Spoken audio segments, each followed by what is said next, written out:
What is up? Thank you for coming to my channel, Prison POV. Shout out to the joiners, shout out to the Point of View crew, and it is late at night. It's like midnight, 12:30 at night. I feel kind of like I'm being rude to the household. I know me and my cousin who sleeps next door in that room, my roommate, don't get along all that swell, but dang, doesn't mean I want to blast her out with some loud noise at 12:30. Cat away. I think one of the cats are crying away. Anyways, bro, I've been telling myself all day I wanted to do a video. And I kind of, every once in a while, I have like writer's block. I'm like, what am I going to do a video on? I couldn't really get it together. It's kind of just like a sleepy day. I was kind of laying around. And then I came up with some few stories. Came up with some stories, a handful of stories. I really think you're going to dig it. And the theme is basically just a handful of times I actually won, I guess you could say. Every dog has a day. The circumstances are definitely crazy, every one of these stories, else I wouldn't even be telling it. I wouldn't even remember it if this is some average, run-of-the-milling. But no, this is some crazy type situation for sure. And I kind of won into the day. Like I'm saying, let's kick it off like this. I had just gotten out. Not only had I just gotten out, but about 3 or 4 of my homeboys had just gotten out. We were all kicking it together, running amok, dirty deeds, done dirt cheap, all day long. We were programming.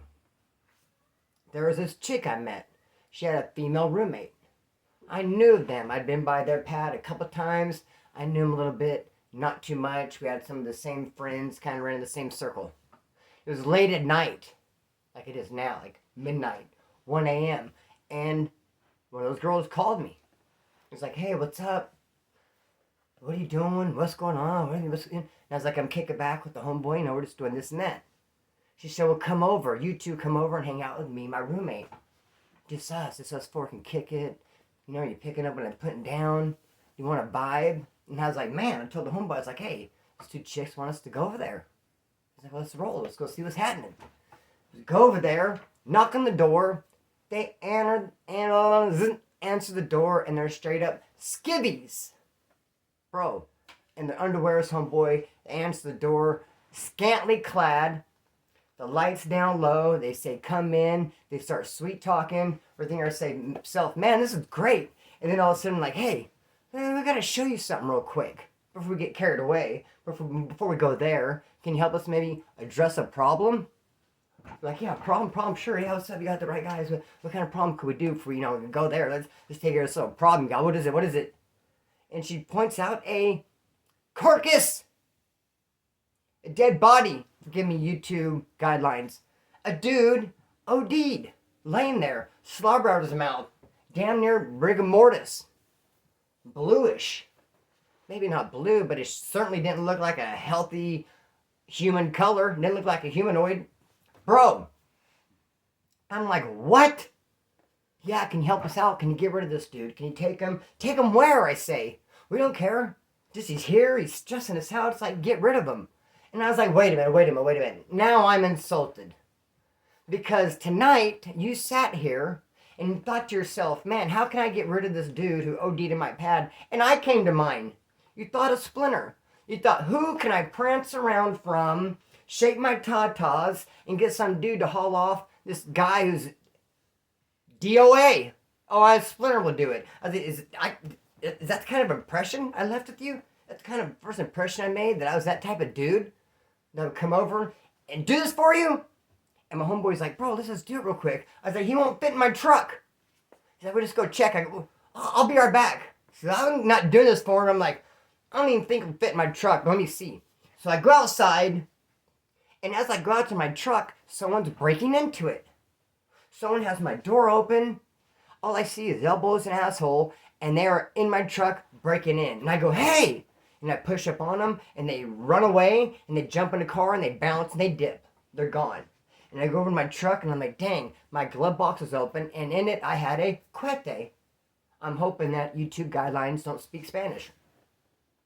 I had a cohete in there. They got that, and they were trying to get my speakers, my woofers. They were working on the stereo system when I caught them, but they got away with the, what I just said. So I go inside the pad. I'm all heated. I'm all mad. Oh, that kind of rhyme. Went inside the pad. I'm all heated. I'm all mad.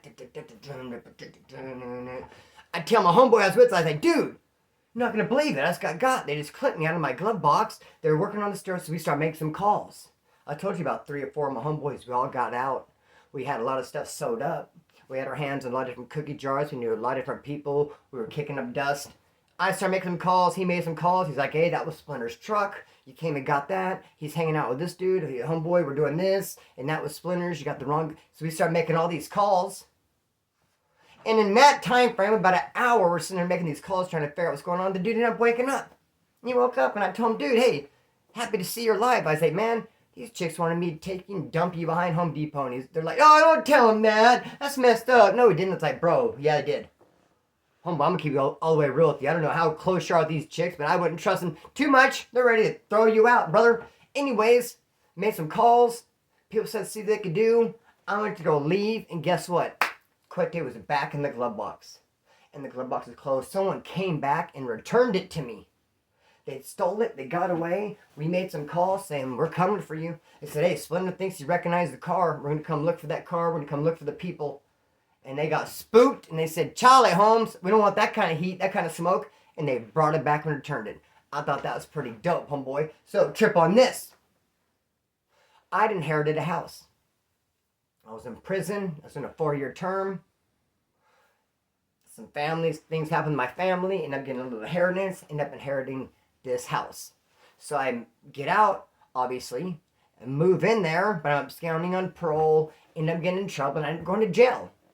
While I was in jail, my mom stayed there, some other people, some things went south, some people were ripping me off while I was in jail, imagine that. And so before I get out, everyone leaves my pad, because Kris is going to get out mad, because we did this and we did that.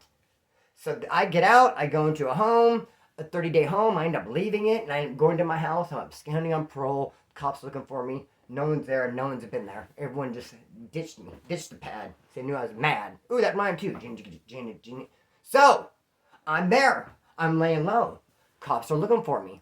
My brother happens to come over. Both of us are just nodding out on Gottica, just chilling out. I decided, because my brother was acting a little tad bit funny style, as if he was acting a little funny style. I thought, I'm going to go outside and look in my bedroom window and look at my house and see if he's clipping me, see if he's done anything. He has those sticky fingers. I seen his like little eyes darting around. He's like sizing things up, and I was just catching the vibe like he was just going to, like he was shopping. Like, how much? I'd like to get that. Is that my size? I'm gonna go outside and look in and see what he would do if he thinks he's alone. And so I had the house is set up pretty cool. It's a split wing. And there's these 2 sliding glass doors. One's this way and one's this way. This comes in from this part of the house. So anyway, blah, blah, blah. These doors. It's a patio. But then I can go out this backside by the garage. And out this other thing, that's what I did. I went out the back. Snuck away. Just went outside. I don't know if I told my brother I was going outside or not. But I ditched him. I'm sure I did. Hey, I'll be back and go in the garage or something. So I went out this way. And then I snuck around the house to look in. And by the time I come around, I see him, I thought, at the sliding glass door. And I was like, hey, what are you doing? I thought, well, there goes my plan. I come outside to spy on him, and he follows me out. Like, how's that going to work?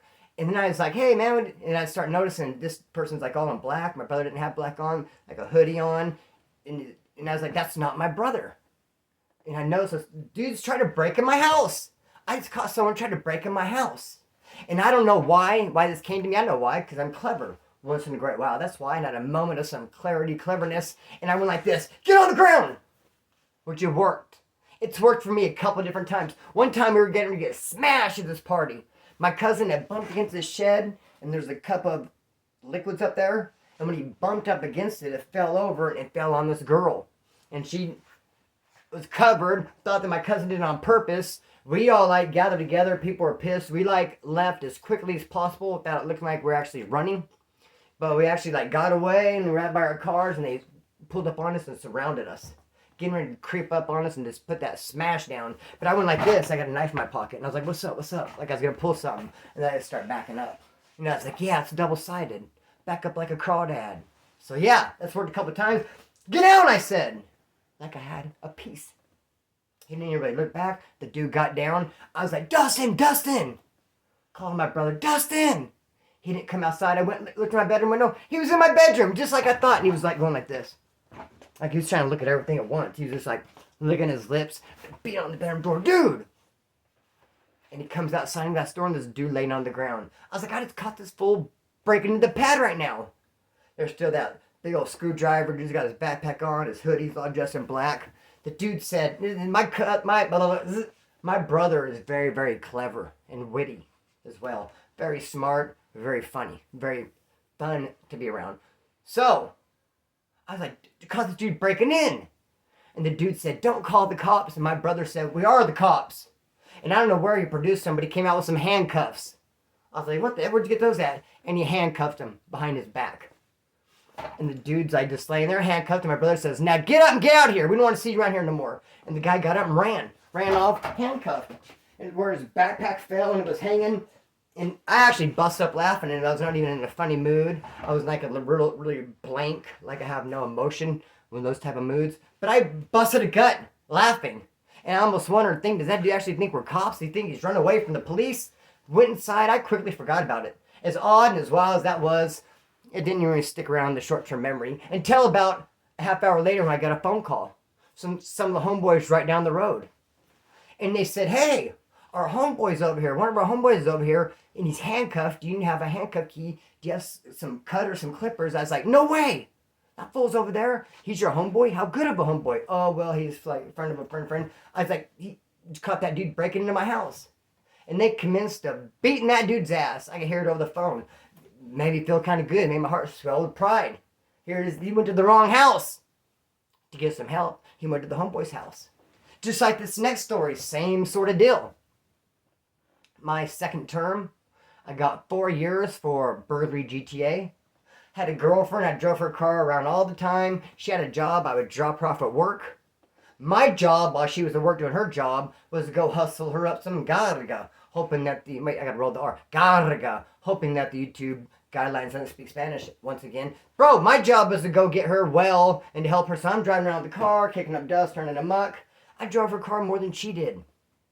Then we get in a fight. The reason why we got in a fight, I thought some guy was there. I climbed through a bedroom. I climbed through the kitchen window, grabbed a knife out of the butcher block, blah, blah, blah. Told the story before. Ran in there. There was no guy. The girls ran. I stuck, because her homegirl, they thought I was there to pull a knife on them. I wasn't. I was like, stay. No, it's for the guy that I imagined was here. I took off in the car. Cops end up catching me. I'm in jail. My lawyer comes. I tell my lawyer, don't even trip. She's not going to testify. I know she won't. I taught her better than that. No chick who's going to run around with me for 6-something months is going to turn right around and stab me in the back and straight out testify, take the stand, and point, and all that. She'll never show up. Bro, she showed up and testified. Couldn't believe it. But the funny thing about it was, she would continue to go out on the streets and tell people I'm Splinter's old lady. I'm Splinter's old lady. I'm Splinter's girlfriend. Trying to get a little bit of clout. Trying to get some love from the homeboys. Trying to get you're the homeboys' old lady? Oh, yeah, he's locked down right now. Yeah, I'll show you some love. That's how it works out there. So she's trying to get a little love until people put 2 and 2 together. Some homeboy's like, wait a minute. Here's old lady. Which old lady's that? The one who just testified against him in court? And they are driving in a truck. 2 of my homeboys and my ex, the one who testified against me. But she's saying, yeah, Splinter's my old man. They're like, wait a minute. Which girlfriend? The one that testified? And they flipped the U and drove her all the way from Bakersfield out to the Grapevine. Said, get out! Made her get out and walk, call for a ride, do whatever she had to do. Why would she go around mentioning my name to my homeboys after she told on me? So it came back on her and she got galloped up. Now, trip on this though. Bro, I hung out at this house in this apartment, this corner. This lady named Glenna, rest in peace. She sold stuff. There's that word once again. You can hear it a lot. She sold that stuff. I was always hanging out. I was chilling. I had her back. A lot of times people come over to buy off her. I'd like pressure them into giving me some of it. It worked out pretty good little hustle. I kicked back there all the time. There were some dudes that lived next to her that we didn't associate with. They did their own little thing. They liked to smoke spice. There were some youngsters, some white dudes. They were heavy metal type. We just didn't really associate with them except for, hey, hi, what's up, bro? I'd see them outside. Kind of knew of them but didn't know them. Well, some dude, some Mexican youngster who's kind of like around the scene, decided to break into their pad. Broke in, stole all the PlayStations, just ripped them off real tough. Just broke in and ripped them off. Clipped him hard. Well, somehow, the people who lived there, those wood, those heavy metal guys, that were into the spice, knew that it was that Mexican dude who did it. Like, oh, it was him. We told him we were leaving. He was in here. He went over and unlocked our back thing. They just put two and two together. People aren't stupid. That's the funny thing about people. Sometimes people think that everyone is stupid and they got it figured out and they can get over. No, you can't. You can't get over. People aren't stupid. And they knew. Oh, it was this freaking lame. He was over here earlier. I know it was him. But he came back later, like Tessacina, and it was him. Kind of like, hey, what's up, guys? Everything cool? And they were just waiting for him. They knew it was him, and they just tore into him. And they beat his arse. All up and down the parking lot, around the backside. Talking to him, talking smack to him, knocking him out, waking him back up, body slamming him. His two brothers just beating him. And finally they just got tired and stopped and he ran off. Well, the dude's mom stood up later with a carload of people. And like, my son, who beat my son up, he may have done this, he might have done that, but whatever was done to him was out of line, something called for, I'm going to handle it. I overheard this. She came and was talking to some other people, and I was like, wasn't really my business. I was outside because the house I was at had got a new camera. New by that I mean they went and stole it from someone, and we put it up, and we're outside trying to see if it was aimed right. And I was like, can you see me? Can you see me? And I'm ear hustling all the stuff going on with the mom. So we go back inside, and they leave, and I come back out, and I'm like, can you see me? I'm doing it, and another car pulls back up, and these three Mexican dudes get out, walk up to me, and just beat the bark off me. Beat my ass worse, damn near worse than what the kid got earlier. Just broke me off. I didn't have a chance to fight back. I was pretty much like this the whole time. I was getting uppercut. I fell to my knee a couple times, dragged by my hair, kicked in the face. I stood up, punched. I just went this way. Bro, just broke me. No one said nothing. Just commenced to beat my ass. And I'm thinking, what's going on here? I'm thinking, does this has anything to do with the fight I saw earlier? These are those same Mexicans with the mom. I'm like, what is it? What's going on? There's a misunderstanding. Not guilty. Like they're putting something on. Like, oh, I don't got this coming. What is this? Dude, beat my ass. Dude, they're done. Got in the car and drove off. I went inside and I was like, dude, you guys didn't see that on the camera? I set the camera up. So I was like, you guys see me? I was hoping you guys, like 5 deep in this house, would run out and have my back. Because I certainly saw that on the camera. Because I was like, you guys see me? I had the camera aimed at me. Bro, they beat me up on camera and you guys sat there. Shame on you. Shame on you. Just like I got my finger cut off. Real quick, let me just add, I can only put a story in. Anyways, got my ass beat. No idea what happened. What happened was, they thought I was one of the dudes that beat up the Mexican kid. They're about the same size, white dude, some tattoos. So the mom said, yeah, just look out for this dude and just beat his ass so you see him. So they were driving by and seen me and jumped out. They found out though, almost immediately when they came back, hey, we jacked and beat his ass. Like, no, which one? This was the wrong guy. You beat the wrong dude. You probably beat that dude Splinter, who's next door, kind of looks like him, like, oh shit. Then they came back like an hour later. I'm back outside still trying to fix the camera, but this time I got an iPhone shut, like a little blood right here, and I was like, can you see me? I'm dedicated to this camera. And that car pulls up. And I gotta admit, when I seen that car pull up and those dudes, fight or flight kicked in, I was getting ready to do flight. I didn't do so good fighting the first time. Bro, my first instinct, I was getting ready to break. Like, what are they here for? They beat my ass back for round 2. Like they forgot to scalp me or something. Like what's really going on? But I stopped dead in my tracks and I was like, and they came up and they said, hey, we apologize. Roll with us real quick. And I was like, roll with you where? What's up? They wanted to buy dinner. I got in the car with them, left, went to a Mexican food restaurant, had some Coronas, some shots tequila, some tacos. They gave me a big bag of weed, $100. It said our bad. And I was like, no worries, man. Face all jacked up, big old patch of my hair yanked out, shirt ripped, all good. So homeboy, I thought that was pretty down. Hey, those dudes end up being my friends for a while. I got both their numbers. I call them every once in a while, get some weed from them. It's not often some dudes came and break you off, then come back an hour later and say, hey, our bad. Real quick, I had the story I just want to tell real quick. I don't know if I can cram it in. No, I really don't think I should cram it in. But anyways, yeah. Did you guys digging the merch? I don't know why my mouth's not working so good. Probably because it's late into the evening and I've been talking all day. It gets tired. Bro, I'm into the merch, homie. I want to get me some sweatpants and a long sleeve shirt and a backpack ASAP. That's going to be like my outfit. Why are you in uniform? That's my uniform, bro. Some prison POV shirt, sweats, and a backpack. that's how I'm going to rock it. But, bro, I'm digging the merch. Shout out to Dave1503 and Green Eye Gemini. Hope you guys are digging it. I know you guys are. Some of you guys already picked up some stuff. I don't know why it wasn't on the last video. The video